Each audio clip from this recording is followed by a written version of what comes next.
So what are they? So you're so happy, and I love your beautiful smile, Oh, thank but you. you don't get to do that very much in this role. A couple times I get to flash it. A Yeah. little bit. So what are the keys to what make a good Terminator? Well, in my mind, it has to be. You have to have the feeling that if you stop for a moment, if you stop to blink or take a breath, that could be your last.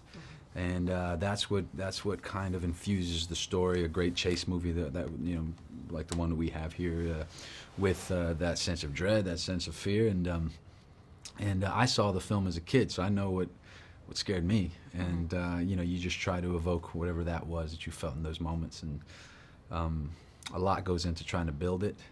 But I just wanted to make a very cool, calculated, forward-moving, shark in the water monster that people could fear. Like many others, like you saw it as a child, many others saw it as a child as well, or at different points in their age.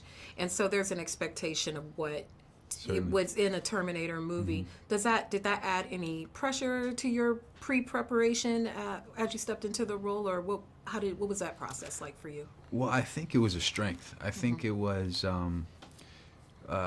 us. All of us really were great fans. Even if Mackenzie had seen the films maybe a little more recently, and Natalia kind of discovered them in a different way, they affected us all very. They left a really great impact on all of us. And I think because we had so much love for the subject matter and for the story and for Sarah Connor as a character, and of course Arnold in his iconic role, we knew what we were up against. We knew what we were trying to achieve. We had a very clear vision of what we wanted to do, thankfully to Jim Cameron and to Tim Miller, and so sure there was pressure, but fear and pressure is a great motivator, and that's how we use that energy. When you have a film where there's a strong antagonist and a strong protagonist like this, sometimes it gets muckled and you see some humanizing things, but not in this case. You have a clear mission that you are trying to accomplish. Right. Is it easier to conjure up that straight emotion when you don't have to show those human elements in your role? I think, well, because the way I was approaching it, they're not exactly emotions. They're these.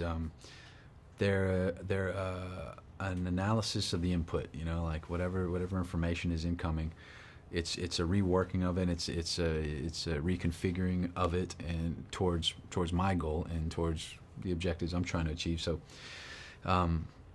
in a way, it was a little, I guess you could say, a little bit easier. I didn't have to really internalize all of that violence and all of that, all of those thoughts. This quote unquote kind of evil thoughts. They were not being born in me. They were just something that this machine is a function of this machine.